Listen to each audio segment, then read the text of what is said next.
মাছ চাষে ভাসমান খাবার দিবেন কেন? কারণ হলো মাছ চাষে যখন ভাসমান খাবার দিবেন সেই ক্ষেত্রে বেশ কিছু সুবিধা পাওয়া যায়। ১ নম্বর সুবিধা কি, মাছ কি পরিমাণ খাবার চাহিদা দেখাইতেছে ওই অনুযায়ী খাবার দিতেছেন কিনা, অর্থাৎ খাবার চাহিদা অনুযায়ী আপনি খাবার দিতে পারতেছেন। ২ নম্বর সুবিধা কি, সঠিক সময় রেজাল্ট আসে, অর্থাৎ ভাসমান খাবারে সঠিক পরিমাণ প্রোটিন থাকে, সঠিক পরিমাণ মিনারেল থাকে, যার কারণে আপনার মাছের সঠিক গ্রোথটা পাবেন। ৩ নম্বর যে সুবিধা সেটা কি, আপনার ভাসমান খাবার আপনার হাতের আশেপাশে এলাকাতেই পেয়ে যাইতেছেন।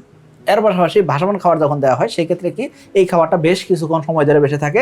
সো আপনার মাছের খাবার যদি বেশি হয় সেই ক্ষেত্রে খাবার বেশি থাকলে বুঝতে পারতেছেন কি আপনার মাছ বেশি খাবার খাইতে পারতেছে না, খাবার আপনি বেশি দিচ্ছেন। সো এই ক্ষেত্রে খাবার কম দিতে পারতেছেন, এই হিসাব নিকাশটা আপনি রাখতে পারতেছেন, অর্থাৎ খাবারের অপচয়টা কম হচ্ছে। এখন এই ভাসমান খাবার দিলে আবার কিছু অসুবিধাও আছে, যেমন কি আপনার পুকুর পানি সবুজ নাও হইতে পারে, এরকম সমস্যা থাকে।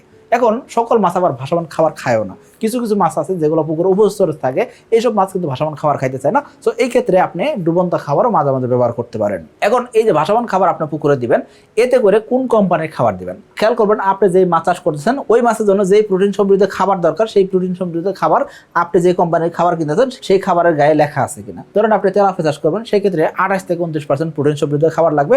আপনি যে খাবার কিনতেছেন সেই খাবারের বস্তায় যদি এই প্রোটিন মাত্রা লেখা থাকে, তার মানে অবশ্যই আপনি কি করতে পারেন, এই খাবারটা দিতে পারেন।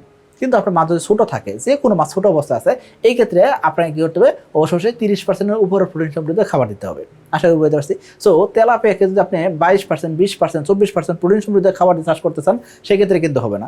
আপনাকে কি করতে হবে, অবশ্যই ভালো মানের প্রোটিন সমৃদ্ধ খাবার দিতে হবে। এই প্রোটিনটা অধিকাংশ কোম্পানি কিন্তু মেনটেন করার চেষ্টা করে। সো আপনি সেই কোম্পানির খাবার কেনার সময় বস্তার গায়ে খাবারের দামও যেমন লেখা আছে, পাশাপাশি প্রোটিন মাত্রাও লেখা আছে, সেই অনুযায়ী দেখে আপনি খাবার সংগ্রহ করবেন।